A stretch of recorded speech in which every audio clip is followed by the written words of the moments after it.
It's been 6 months.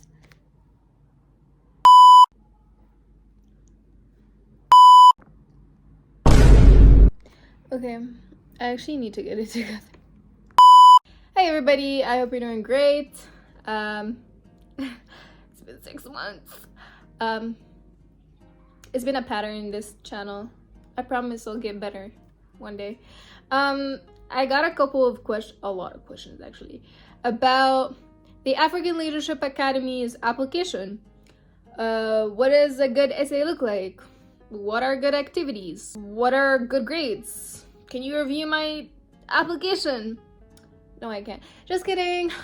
I actually reviewed a couple of applications for the people who did not get a response from me. I'm sorry, I was going through it. But yeah, I try my best. I really try my best to help. But because I got a lot of questions, I thought, why not actually read my own application? Then you can get an example. So we're doing that today. I'm reading the application that got me into the African Leadership Academy. Yay! So yeah, I hope you like the video. Please interact, because I'm actually dying right now. It's freaking hot. Before we get into actually reading the application, this is a disclaimer. I'm reading my application for you to get a holistic idea on how things look like. This is not a perfect application. Copying it will not guarantee. Actually, copying it is freaking plagiarism. Do not plagiarize. Do not copy anything from this application. I do not give you consent to do that.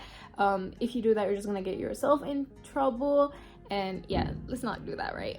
I don't know how you're gonna copy it, but I don't know. People do some crazy shit. Also, this is, like I was saying, this is not a perfect application, so don't be like, oh my god, my application was better than hers, but I didn't get in, because honestly, it's a holistic application, and there's also an interview and a finalist day that is contributing to your acceptance or rejection. So this is not the whole thing. I'll also try to give you tips on the interview and the finalist day. I'm not sure if it's going to be on the same video. If not, please comment if you want to see that. If you want tips on the interview or the finalist day. For now, we'll just read the application. I'll just read my essays and also tell you about my extracurriculars, and yeah. I don't wanna get undressed. Where's the application? Oh. Alright, found it. If you see me looking out here, it's because my laptop is here and I'm reading my application from my laptop. So, because I'm blind, I'm going to wear these. So I'm sorry for the reflection, because I'm using light, but oh my god, I can finally see you! Yay! I'm Moroccan, and I come from a Moroccan system. So all our grades are out of 20. And I reported all of my school reports from 9th grade, which is the last year of middle school for us, because high school for us is only 3 years. So I reported that 10th grade and also my exchange year. If you don't know, I went on an exchange year. It's all on my channel. I don't want to talk about it. For my high school here in Morocco, it was all of my grades were between 17, 18, 16. That's for all subjects and stuff. I'm not sure if they look at individual subjects or just the overall GPA, but that was like the average. And I also included my YES program transcript. I took a couple of courses. All of them were A except for US history, which was a C. And I also submitted like the whole report, so each term was visible, and my last term was a D. So I think don't worry too much about your grades. The good thing about ALA's application is that they look at everything, not just your grades or not just your essays or not just your interview. So I think everything played something in there, but this is an overview for my grades. So we'll start with the first essay. The first prompt reads, what need did you identify? Why was addressing this need important to you? Minimum 100 words. Because I have a couple of personal information in here, I'll just read the last couple sentences that give you the holistic idea. But just for the record, at least in my own opinion, these essays are not perfect. Like, I'm looking at them and I'm like, what is this? I think they actually look more for the content rather than how you write them. Like, they look at actually what need did you identify rather than how poetic you wrote about the need that you identified. That's just my personal opinion. That's how I think it goes. But obviously, like, send something that's polished. Don't send stuff full of grammatical mistakes and yeah. As I did more research, I understood how my hometown's lack of language education, in addition to weak soft and hard skill education, contributes to youth's struggle to secure a quality life after graduation. Addressing this need became crucial to me. I became aware of how many graduates shared the same experience, but worse. This realization pushed me to take a step and make a change. In a nutshell, the need that I identified was the lack of language education. Based on personal experience, learning a new language, specifically English, empowered me greatly. It opened new doors for me that had previously not even existed, unlocked my passions, and created a path to achieve my dreams. Therefore, I focused on the language barrier to employment. I researched a solution that would help with finding a job, but also with personal, cultural, and intellectual growth through incorporating life skills, including communication and confidence building. I created the Learn English from Scratch (LEFS) workshop, and I'm now teaching English to pre-high school kids. After months of planning, I could host my in-person LEFS workshop in the local youth center and teach once a week free of charge. Looking ahead, my plans for LEFS are clear. I plan to seek funds to incorporate innovative teaching methods and introduce online accessibility. Then, in the summer, I will add more teaching hours. Additionally, I aim to extend these classes to adults since many are interested. Furthermore, once my students reach the B2 level, I will push them to seek opportunities for their advancement. Better language proficiency will increase the students' skills and employability, directly improving the city's workforce and showcasing the project's success. Eventual employment will be the long-term measure of success. However, the short-term results are two main ones. Firstly, the attendance of kids across different age groups is regularly increasing, with approximately 50 boys and girls attending the sessions. Secondly, students are expressing their interests and enjoyment, with many enthusiastically asking questions and voicing their aspirations and dreams to study abroad, then return to contribute to their communities. Additionally, sharing my struggles to learn English and my experience as a U.S. exchange student motivated many of my students to take learning seriously and not give up on achieving their goals. Teacher, I want to be able to speak English just like you one day. Oh my God, you went to America? I want to do that too. Let's study hard to be great people, guys. Or comments some of my students said. These are the proof of this workshop success. As you can see, it's not really a perfect application. I'm low-key cringing right now. But hey, it did the job. In recent sessions, overcrowded classrooms left many students without seats, with classes exceeding 30 students.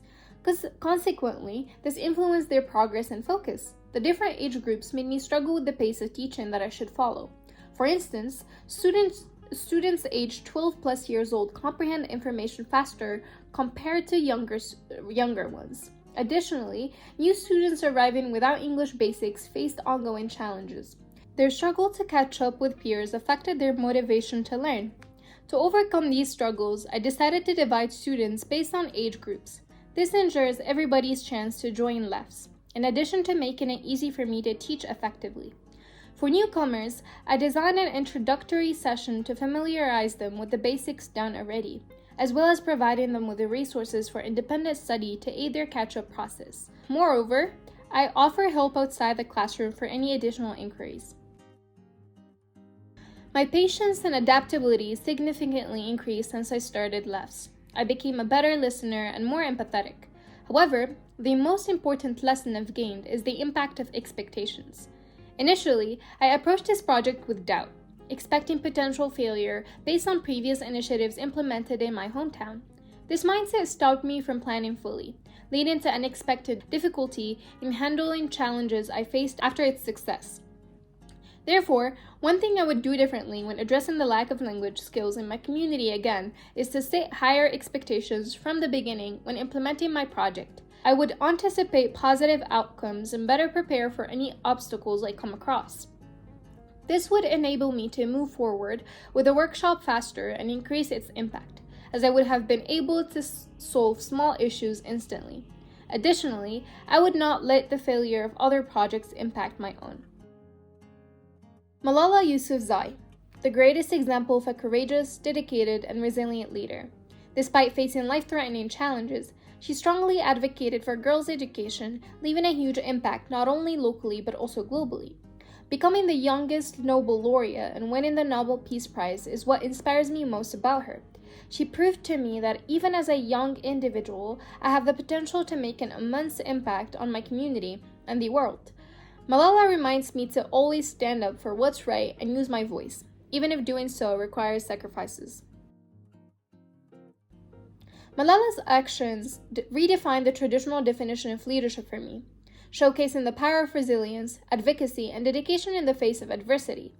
Malala showed me that leadership isn't only about authority, but about using one's voice to promote the right cause. She proves that leadership is an act of bravery, taking risks, and a commitment to make an impact to solve a global issue. Malala's strong support for girls' education and women's rights inspired me to stand against what's wrong and use my voice despite challenging threats. Malala motivates me not only to become a leader and activist and stand up for myself, but also to stand up for others and inspire individuals to use their voices as well. What I included was a document of research I did about hydroponics. And it was like a very bad paper, honestly. But I still included it. But the question reads, why did you select this piece of work? I chose my hydroponic independent inquiry project as it allowed me to dive deep into a new world of knowledge.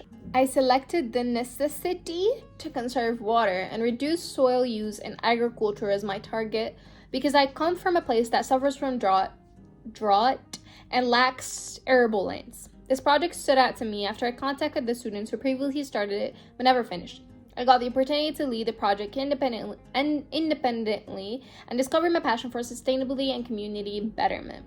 It's important to me not only because it took me a whole semester to finalize, but also gave me a new goal to achieve after returning home from the US. I was able to incorporate it into my host school's campus and present it at the yearly science fair.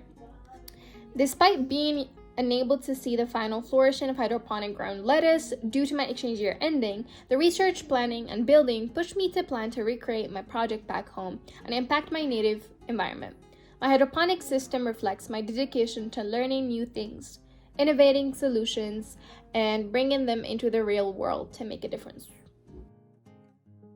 Although my return home prevented me from seeing the final results and completing my research, I aim to build on my acquired knowledge in various ways.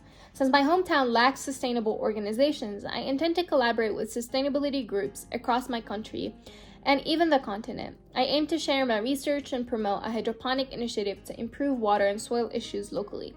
I would also love to continue researching the comparison of regular cultivated food and hydroponic food as a second step to better understand the impact my project will have and any potential dangers and mistakes to avoid.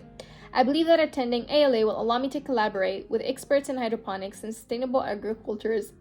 I will be able to broaden my knowledge, build on my foundations, expand my project's impact, continue to advocate for initiatives in local communities, and promote environmental consciousness. I also aspire to promote sustainability education and research opportunities in local public schools, which will unlock a great potential for passionate youth like myself to make a change locally and globally. Do I need to? Okay, I'll read it for you guys, but this is about my exchange year in the US.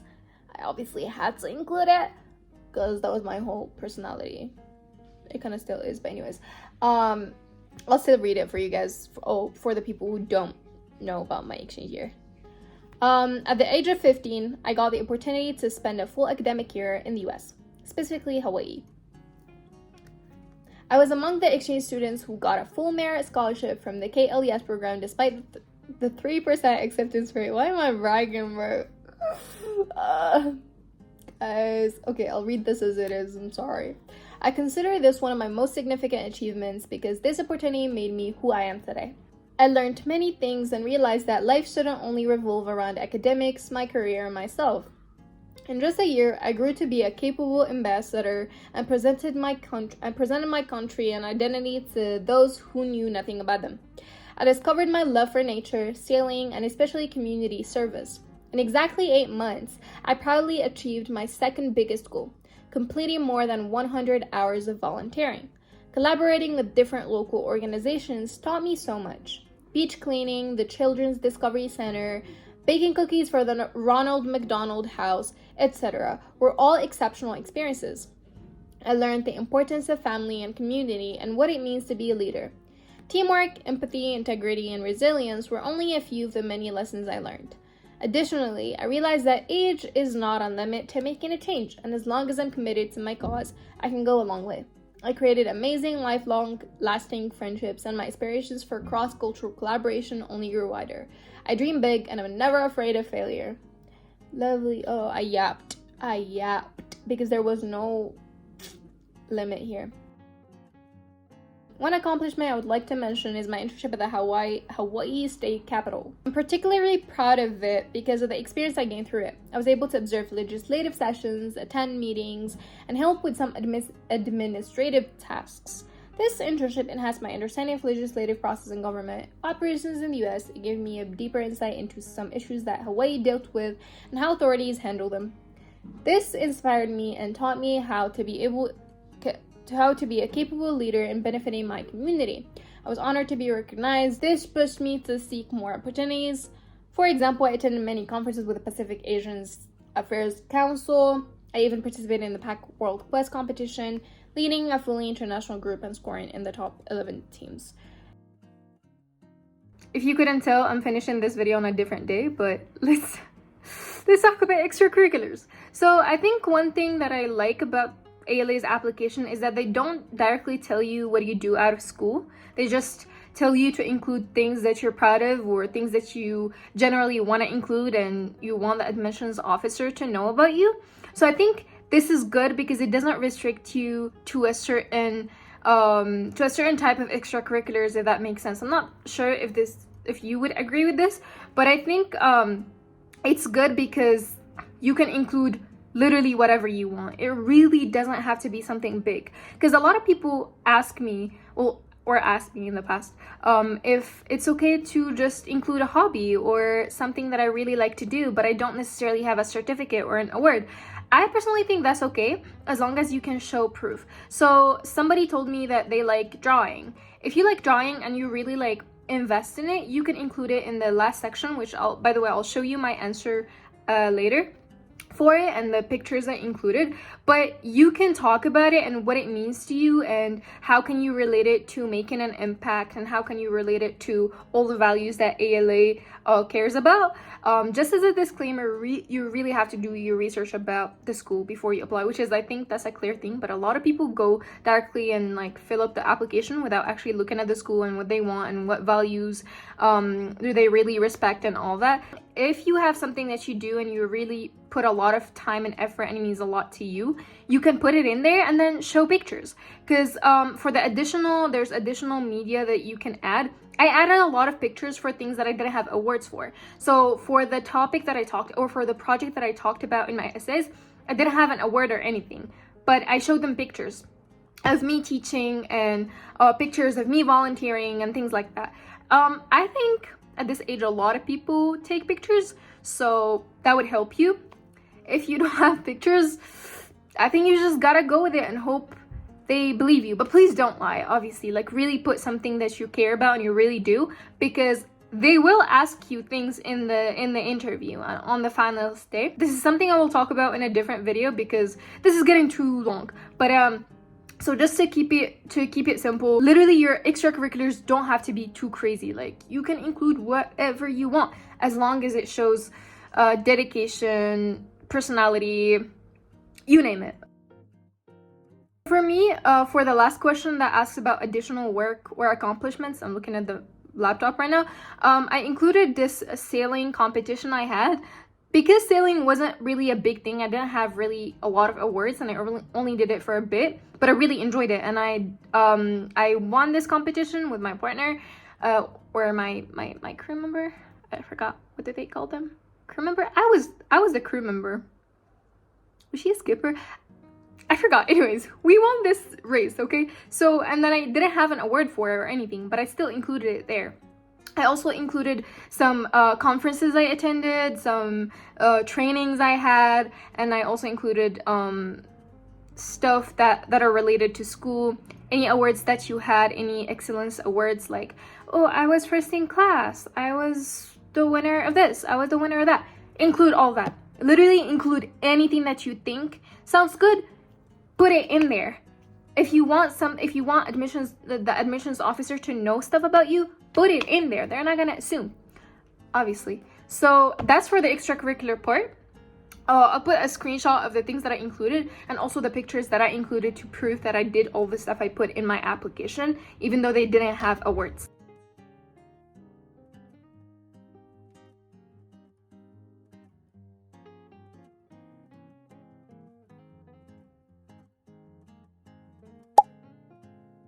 Moving on to tips on the essays, I think one of the most important things that I would want to mention is the fact that they care a lot about the content rather than aesthetic of the essays. What does that mean? Basically, get to the point. Talk about your project, because you don't have much space. You have a limited amount of words. I don't want you to tell me the story of your life. Which, okay, I understand. I fell into the same mistake. I wanted to make my essays pretty. If you've seen, I don't know, college essays before, those usually need to be pretty. But I would say for boarding school, or at least for the African Leadership Academy, they care a lot about the content rather than the aesthetic of the essays. I'm not saying there's something wrong with making your essays pretty, because I've read essays of my friends. They were incredible. Shout out to the One Piece essay. I love that one. Anyways, one of my friends wrote about One Piece as their leadership model, which is so creative, right? So you can be creative, and you can make your essays pretty, but also make sure that you are getting right to the point. You are saying stuff about your project, because I reviewed a lot of essays and people waste half of the space just saying stuff, like just telling a story. Things like, oh, on a sunny day, on a pretty flowery day, I woke up. And I woke up so scared just to find out. Okay, I'm sorry. Nobody wrote it like that. But you get what I mean? They're literally asking you about need that you identified in your community. You can relate it to your personal experience. And I did that. A lot of people do that. So you can show why it means a lot to you. When you relate it to your personal experience, it kind of shows you're like, this affected me, so that's why it's important to me, and that's why I did something about it, and I went out there and made a project and made an impact, right? So I hope you're getting what I'm saying. Do not get caught up in making your essays pretty, poetic, using a lot of complicated words, because that makes you deviate from the actual goal of the essays, which is to tell them what you did. So please just answer the question. It took me a lot of time to finish my essays, because I was also caught up in the fact that I wanted my essays to look so pretty, but then I realized there was a lot to say about my project and about the things that I did. So I just ditched it. And at least based on my experience and a lot of people's experiences, they really don't care much about how pretty your essays are, as long as obviously they're grammatically correct and they're easy to read and everything is good. Like, obviously don't send in trash. I already told you that. But like, just tell them what you did. I just get into the point. I hope that's clear. I reiterated it so many times. So please, the admission officers does not want to hear about your morning routine. They really do not need to know that. Thank you. So that's for the first thing. Keep in mind to go straight to the point and answer the question. Thank you. I think another tip for the initial application is use every space they give you. Every little space they give you, use it. You know, sometimes I was not sure if that's what they want in that place, but I still used it. You saw my application, and a lot of times I just shoved in stuff that even if they don't like, even if they don't matter a lot, or if they don't seem too big or crazy, or oh my god, this is the most incredible thing ever, I still included it because it shows that you're versatile, you do a lot, you care about your community, you want to make an impact, you have passion, right? And another tip that I wanted to include is the fact that try to show what ALA could help you with. I mean, they don't ask you that, and you don't have to do that, but that's a strategy I used. And one of the essays where they didn't have a limit, I included that ALA would help me improve my hydroponic project. It's almost my second year. I'm going into my second year at ALA, and I'm not a STEM student at all, but like, I had a vision, and I put it in there. I was like, ALA will help me to improve my project because I wanted to continue in this field. I mean, I still love sustainability and everything. I changed my mind, and that's okay. So this is just to keep in mind all the stuff that you put in your application about ALA or about things that you want to do in the future. I mean, there isn't much space to do that, but if you do include something like I did, you don't have to stick with it. Like, as long as you're not lying, obviously, they're not gonna hold you accountable and be like, hey, you applied to ALA and you said you were gonna do this project and this and the light. You did not do that. They're not gonna say that because people's minds change, and that's okay. And I remember in the interview, I was asked what I wanted to do. And I mean, I'll talk about this in the future, but this is just as a note. I was asked about my future plans, and I was like, I want to do computer science. I did not end up doing computer science, and that's okay. So they're not gonna hold you accountable with the stuff that you said you're gonna do, but you didn't do. So I don't know if I deviated a lot, but this is it. There isn't really much other than be clear, don't lie. Get straight to the point, explain as much as you can, and show your personality and what kind of person you are as much as you can, and use every space you have. Every empty space, use it. Do not waste space, because it could be a little thing that helps you get in. It could be literally one thing that you mentioned that helps you get in, and you're like, we love that. So I think this is pretty much about my tips for the essays. I think that was pretty much it about my ALA video, or at least my ALA essays. I hope they helped you. If you have any questions, please, as always, comment them, reach out to me on Instagram. I'm usually active on there. A lot of people send me messages.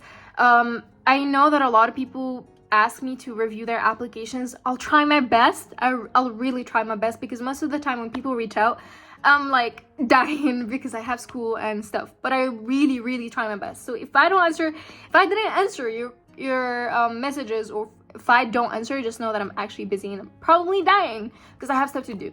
But I try my best to really help and answer all of your questions. I'm sorry to say this, but please watch the videos to the end and then ask your questions, because this is not only about ALA, but also about all of my videos. A lot of people be asking questions that I already answered on the video. Like, okay, I get it. I'm totally like happy to help you and answer your questions, but please watch the video first. And then if I didn't answer something, then you can reach out and I'd be very happy to help. Comment if you want more videos about ALA, if you want to hear about my experience, what I did, the classes I took, the extracurriculars I did, because my first year was incredible. And I'm so sad that I didn't vlog it, and I wanted to vlog, but I was so busy. But if you're interested and you want to know about classes I took, extracurriculars I did, things I found out, please let me know. Also, if you want to know more about the interview, the finals day, how does that go, the questions they ask you, please ask. I'll be very happy to help and do those videos. I'll try to post as soon as I can, even though I'm going back next week. But I'll try my best to help. But that's pretty much it. I hope you liked the video. I hope it helped, and I'll see you in the next video. Bye.